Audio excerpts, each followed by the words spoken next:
he welcomed this man into the mosque and was then received with bullets. Among those who lost their lives were many heroes, and those heroes will not be forgotten, who in the midst of losing their own lives tried to protect others. There was a wife of a man who was in a wheelchair, and he was unable to move because he was paralyzed from the waist down. And this amazing wife ran from where she was to where the gunman was shooting so that she could protect her husband, and she died in the process. But there's also men like Abdulaziz who ran after the shooter at the second mosque, where the terrorists went to kill more innocent people. And Abdulaziz was able to chase this man away. And that's when the man was arrested. So while we're here mourning for those who have passed away, we celebrate those heroes as well. I'd like to introduce to you Yama Niazi. He's the religious director of the Blessed Tree Foundation, to come and speak.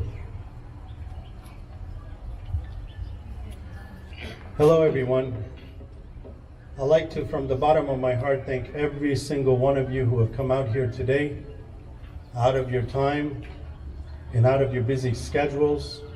Perhaps some of you may have even left work and different things you had to do to come here together with your Muslim brothers and sisters from our community to remember and to not forget, as my wife Ida mentioned, those who have been killed senselessly.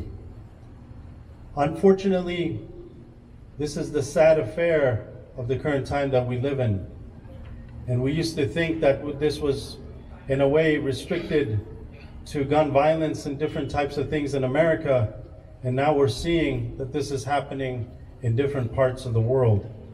Even places that were as secure as New Zealand and peaceful are no longer places where people can feel safe. The worst nightmare for any Muslim has come true for them. I used to give many Friday prayers and give sermons, and those who know me in the religious community, I've mentioned this many times, I always know that that is a possibility that could occur. And unfortunately, in this case, it did occur. It's a wake-up call, not just for Muslims, and not just for our Jewish brethren, but many denominations who've had extremists who've come into their places of worship and have killed them. Obviously, this really calls all faiths to look at their services and reconsider security, no matter what city they live in. In Islam, we are a peaceful religion. The Prophet Muhammad, he said in one statement, none of you believe, you have no faith until you love for others what you love for yourself.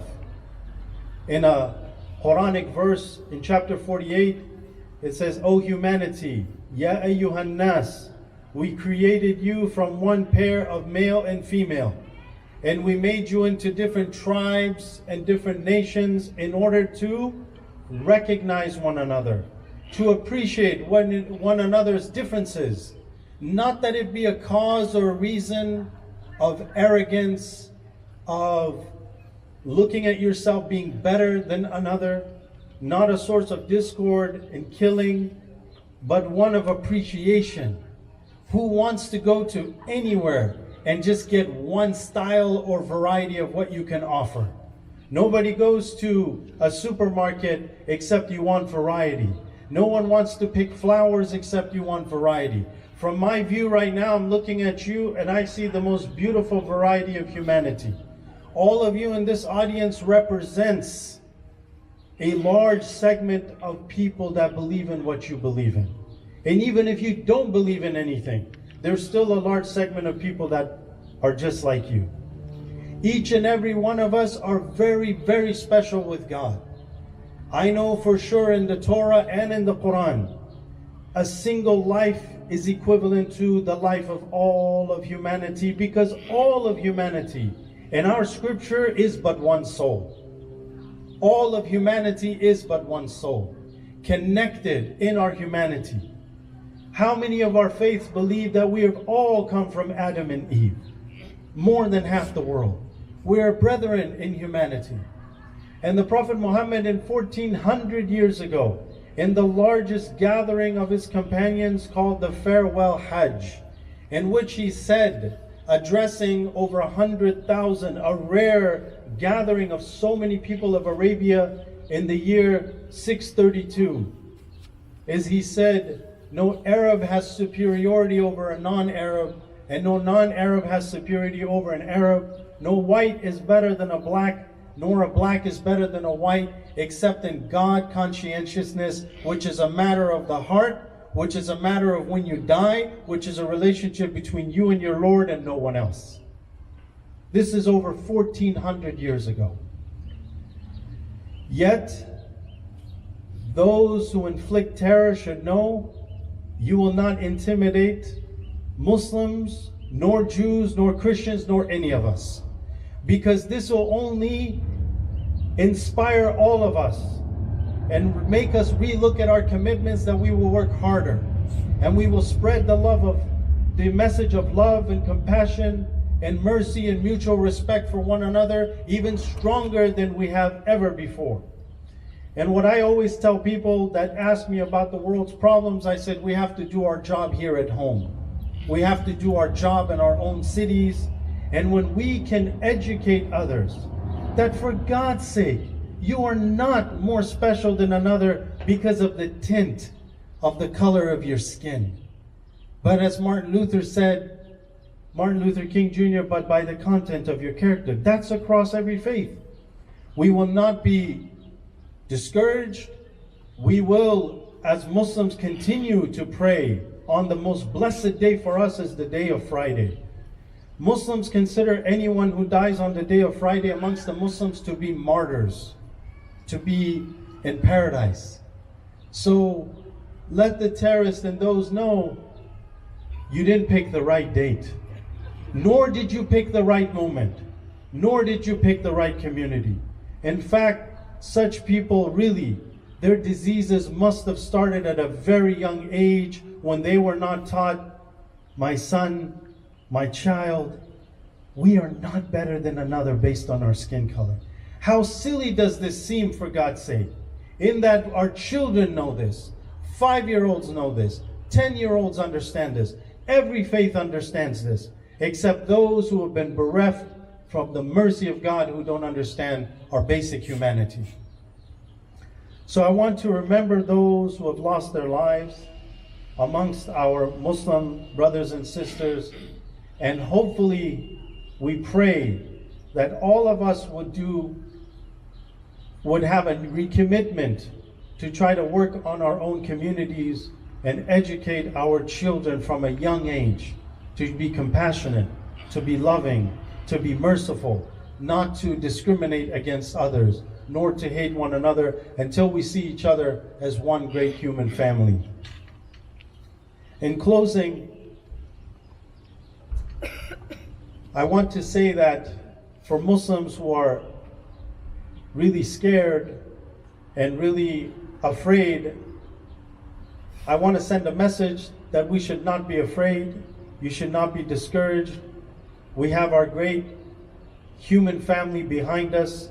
You see the wonderful faces around us that gives us strength, that encourage us to keep working, and that no matter how these voices of darkness seem to pop up, the light is much stronger. Love is going to win. And though this world is in a dark place right now in many places, we will rise up by the permission and the blessing of God and through good-hearted people like yourselves. May God bless you and increase you in what is good for you. And thank you again for coming to this vigil. Thank you.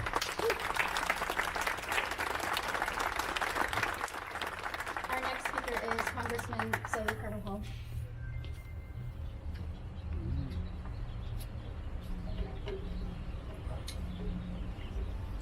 Good afternoon. It's tragic and sad we find ourselves again gathered to mourn the lives that have been taken innocently. I want to first start by thanking Imam Yama Niazi and Ada and the Blessed Tree Foundation for bringing us together to reflect on yet another tragic moment in our world. We mourn the loss of 50 lives that were cut short in a horrific act of violence, terrorist act of violence, in Christchurch, New Zealand.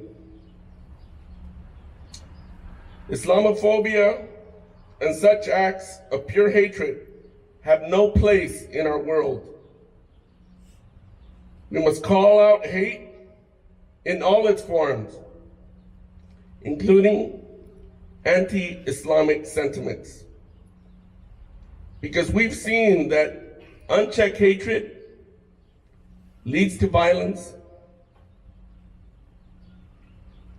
and much death. The rise of online radicalization is concerning, and we must look at ways to combat it. I stand with the Muslim community on the Central Coast and ask them not to let fear prohibit them from worshiping or continuing to be integral parts of our community. I tell them, we are you. We are your community. You're our community. We're all one. It is a sad day when the president's own cabinet people have to defend him for not being a white nationalist. It is a bad day when this president targets Muslims. It is a bad day when this president calls out acts of violence but doesn't call out the groups. The groups, the neo-Nazi supremacists, white nationalists that are causing these terroristic acts of violence throughout the world and in the United States. We are better than that. And our president should know better. We need to call out terrorist acts no matter where it happens. And we got to name the groups so that we know hatred straight in the face. And at the end of the day, love will always win out.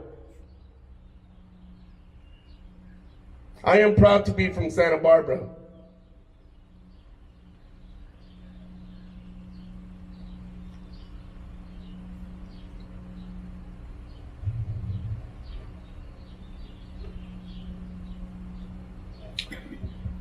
Together we're stronger. Thank you.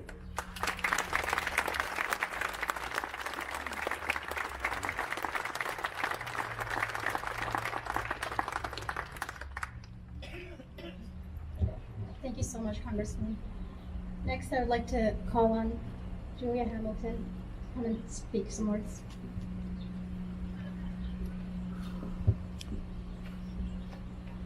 Thank you for gathering interfaith friends and neighbors. I wish we could come together for community celebrations and festivals, but we gather for more somber purposes all too often. And I wear this stole that says love on it. I'm a Unitarian Universalist minister. I'm the minister of the Unitarian Society here in town. And I wear this stole that says love on it to remind me that we gather together with a purpose stronger and more deeply rooted in truth than any one of us can hold alone. And when I speak about love, I don't mean something passive. I don't mean something quiet. I don't mean a love that hides in a corner and makes no fuss. I mean a courageous love, a love that speaks truth boldly, a love that calls us all to our better selves, both individually and as a community. I talk about a love that names white supremacy as one of the evils of our time. And I ask all of us, from our faith traditions, from the traditions of our communities and cultures, to commit today to holding that courageous love up in public, so that wherever these groups, as Congressman Carbajal noted, arise, they are met with a vocal and visible and tangible opposition, so that they are allowed no room to fester and flourish, to produce the fruit that we have seen across the globe, because we can make no mistake, the soil of that is here in the United States in this day and time. And we are the ones who must take responsibility for showing up